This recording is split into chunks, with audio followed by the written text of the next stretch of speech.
Hello नमस्कार मैत्रिणींनो. तर आज मी बनवत आहे मेथीच्या तिखट कापण्या. बघा आखाड सुरू झालेला, आखाडात तळणीचे पदार्थ करतात ना खूप, त्याच्यामुळे आज म्हटलं मेथीच्या कापण्या कराव्यात तिखट मस्त झणझणीत. तर बघा मेथी घेतलेली आहे, थोडीच निघाली, बाजारातून आणली ती, जरा पावसामुळे मेथी खराब झालेली होती तर थोडीच निघाली, तेवढीच घेतली मेथी. तुम्ही जास्त पण घेऊ शकता. तर मेथी धुवून मस्त कापून घेतली आणि त्याच्यात कोथिंबीर पण कापून ठेवली.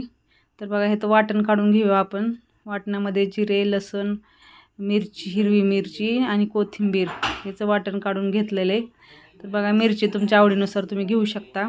तर बघा आता आपण काय काय टाकायचं त्याच्यात. आता मेथी बारीक करून घेतलेली आहे, कोथिंबीर बारीक करून घेतली आहे, कांदा मस्त बारीक करून टाकलेला आहे, परत मिरचीचं वाटण टाकलं आहे त्याच्यात. आता पीठ बघा कसं घ्यायचं आहे. गव्हाचं पीठ घ्यायचं आपल्याला, जवळजवळ 4-5 वाट्या घ्यायचं, तुम्हाला लागेल तसं घ्या. 1 वाटी हरभऱ्याच्या डाळीचं पीठ घ्यायचं, 1 वाटी ज्वारीचं पीठ घ्यायचं. म्हणजे जास्त जर तुम्हाला करायचे असेल तर तुम्ही गव्हाचं पीठ जास्त घ्या. त्यात मी ओवा टाकला, हळद टाकली आणि लाल मिरची पावडर थोडीशी टाकली, कारण हिरव्या मिरच्या कधी तिखट नसतात म्हणून आपलं चवीला टाकायचं वरून. आणि आता चवीपुरतं मीठ टाकायचं.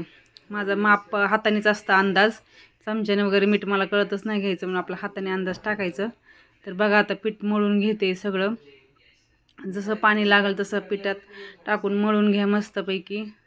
आणि वरून थोडंसं तेल टाकून मस्त मऊ पिठाचा गोळा करून ठेवा. लय घट्ट पण नका जास्त मळून, जास्त पातळ पण नका मळून, मिडियम मळून ठेवा.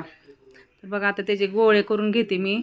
आपण चपातीचे गोळे केवढे करतो तसे चपातीचे गोळे एवढेसारखे करून घ्यायचे, कारण त्याचे आपल्याला 4 काप करायचे, म्हणून मग त्या साईजचे गोळे करून घ्या. आता मी सगळे गोळे बनवून घेते. तर चला आता आपण लाटूया. वरती कढई पण ठेवलेली आहे गॅसवर तेल गरम करायला, म्हणजे तोपर्यंत तेल गरम होते.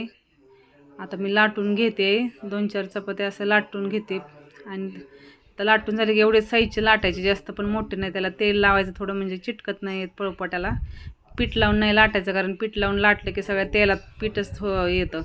बघा तर असे 4 भाग करायचे त्याचे, आणि त्यालाच कापण्या म्हणतात आहे. तर मग असे 4 भाग करून घेतलेले आहेत. बघा ह्या कापण्यानं मैत्रिणीनं प्रवासाला आपण कुठं फिरायला वगैरे चाललो तरी 2-3 दिवसासाठी, 4 दिवसासाठी सुद्धा राहतात. फक्त त्याच्यात कांदा टाकायचा नाही बाहेर घेऊन जायचं म्हटल्यावर, कारण कांद्याने लगेच 1 दिवसातच खराब होतात पुऱ्या, 1-2 दिवसातच. आणि घरी खायचं म्हटलं तर आपण कांदा टाकायचा, कारण कांद्याशिवाय पण त्याला चव येत नाही मस्त. बाहेर जाताना फिरायला बिना कांद्याच्याच करून घ्यायच्या, आणि प्रवासात भारी लागतात खायला तिखट मस्त. तर बघा आता लाटून झालेल्या आहेत सगळ्या पुऱ्या. तेल तापले का त्यासाठी एक छोटी पुरी टाकून बघते.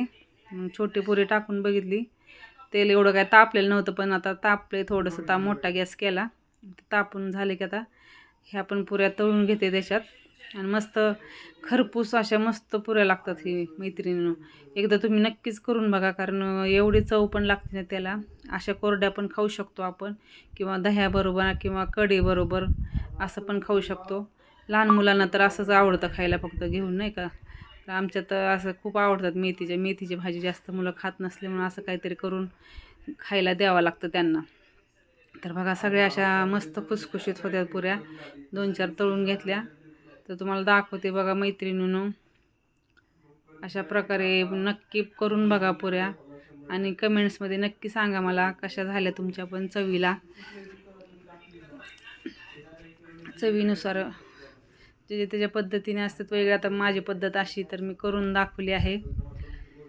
तर बघा मैत्रिणीनं आखाड चालू झालेला आहे, तर आखाडात अशा पुऱ्या करून खावा, मस्त लागतात.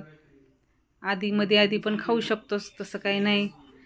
जिभेची चोचले आपल्याला कधी पण काही करून खाऊ वाटतं, त्याच्यामुळे कधीही करून खाऊ शकता. तर बघा मैत्रिणीनं, व्हिडिओ आवडल्यास नक्कीच लाईक करा.